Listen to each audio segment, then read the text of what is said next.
4-7 years ago. This is Paul's Take, and this is Joe Biden, and my take on Joe Biden for president. But first off, let's listen to his campaign speech, one of his finest moments, and then we'll get into my own generation, and I'll be damned if I feel responsible to pay for what happened 300 years ago. You said that some 40 years ago, but as you stand here tonight, what responsibility do you think that Americans need to take to repair the legacy of slavery in our country? Well, they have to deal with look, there is institutional segregation in this country. And from the time I got involved, I started dealing with that. Redlining, banks, making sure that we are in a position where, look, we talk about education. I propose that what we take is those very poor schools, the Title I schools, triple the amount of money we spend from $15 to $45 billion a year. Give every single teacher a raise to the equal raise of getting out the $60,000 level. Number two, make sure that we bring into the help the teachers deal with the problems that come from home. The problems that come from home, we have one school psychologist for every 1,500 kids in America today. It's crazy. The teachers are retired. I'm married to a teacher. My deceased wife is a teacher. They have every problem coming to them. We have to make sure that every single child does, in fact, have 3-, 4-, and 5-year-olds go to school, not daycare, school. We bring social workers into homes of parents to help them deal with how to raise their children. It's not that they don't want to help. They don't know quite what to do. Play the radio. Make sure the television, make sure you have the record player on at night, the phone. Make sure the kids hear words. A kid coming from a very poor school, or a very poor background, will hear 4 million words fewer spoken by the time they get there. There's so much we... No, I'm going to go like the rest of them do, twice over, okay? Because here's the deal. The deal is that we've got this a little backwards. And by the way, in Venezuela, we should be allowing people to come here from Venezuela. I know Maduro. I've confronted Maduro. Number two, you talk about the need to do something in Latin America. I'm the guy that came up with $740 million to see to it those three countries, in fact, change their system so people don't have a chance to leave. You're all acting like we just discovered this yesterday. Thank you, Mr. Vice President. Secretary Castro. Thank you very much. Well, that's quite a lot. Well, now, that is one way to avoid answering the question. But let's look at some more videos of Joe Biden, possibly the next president of the United States. Now, I'm going to point out some specific things, 6 of them, that we find inadequate about the president's plan. I think the president has to join us in making a significantly greater commitment to these 6 areas to stem the rising tide of violence in America, and that's what it is, violence. First, we have to join together to ensure that drug dealers are punished swiftly, surely, and severely. And in line with what the president is calling for, we have to hold every drug user accountable. Because if there were no drug users, there would be no appetite for drugs, and there'd be no market for them. Let's take a look at what the real problem is. It's not just how many people are using drugs. As the president said, the number of people using drugs, cocaine in particular, is down in our country. That's true. But the violence associated with drugs is spewing out all over America, and that's terrible.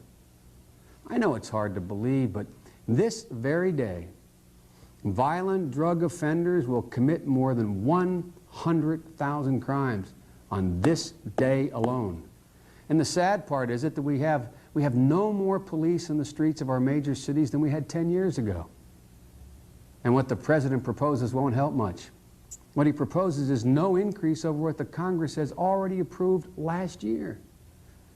In a nutshell, the president's plan doesn't include enough police officers to catch the violent thugs, not enough prosecutors to convict them, not enough judges to sentence them, and not enough prison cells to put them away for a long time.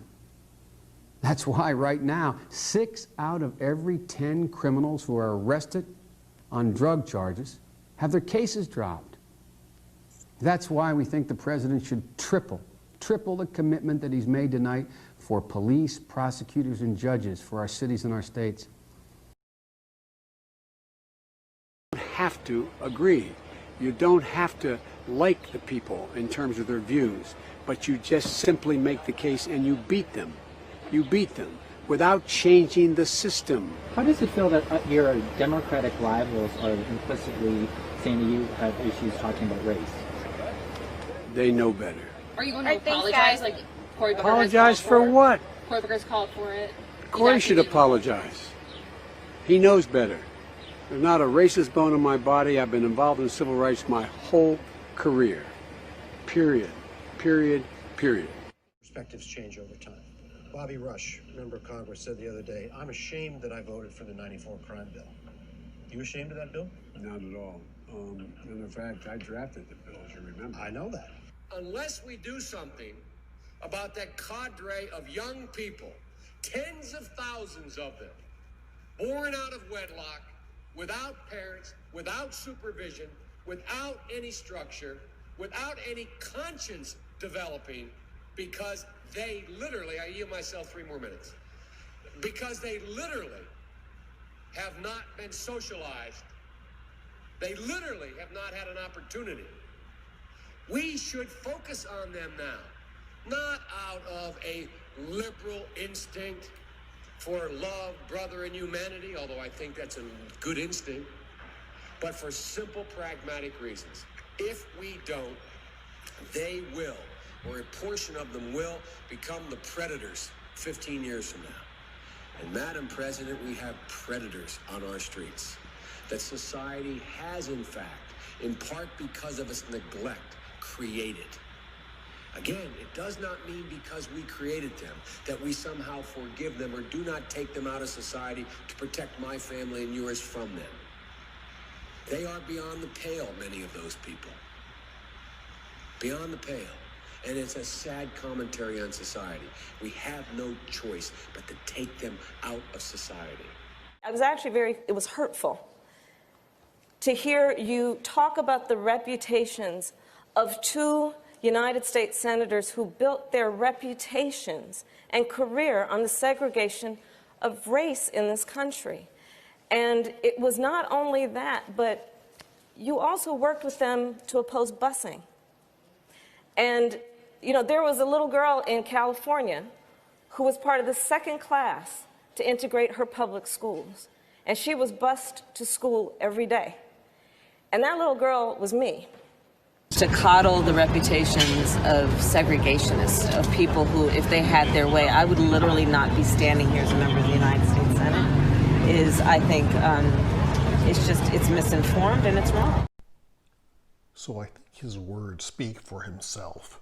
He has a past, that is for sure. Now, granted, people can change over time, and I totally am a believer in giving people another chance, giving people an opportunity to grow and to evolve into a better person. And of course, these pictures are relatively recent, and they are very, very creepy. I certainly wouldn't want my daughter anywhere near this guy, but that's just me. My thing, though, is this. As much as his past was flawed, the truth of the matter is that Joe Biden is a typical 100% purebred politician. He will say and do whatever he feels is popular to get the vote.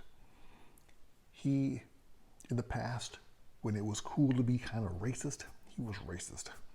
Now that it's not hip anymore, now he's to be Mr. Clean, Mr. Cool. But really, on the inside, he's all the same. That's what I think. The truth is, the choice is up to you. But for me, there's even a bigger issue. He could have changed. Maybe he's seen the light. So let's give him the benefit of the doubt. In his later years in life, he changed and saw the light. But my biggest issue is that even if he did see the light, I just think he is too old.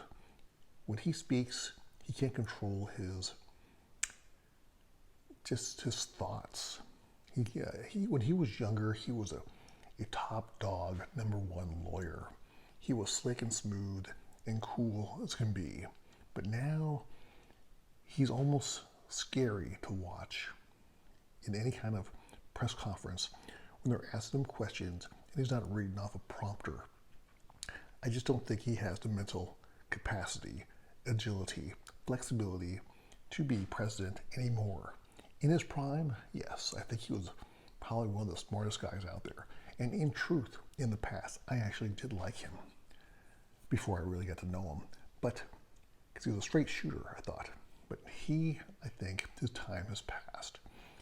Now, granted, our other options aren't that great either, but truth be told, we haven't been attacked. Our stock market is doing really great. And I just think that the other guy, his intellect at this point is still together. I think Biden is just a little too old for this. And that is my take on Joe Biden. What do you think?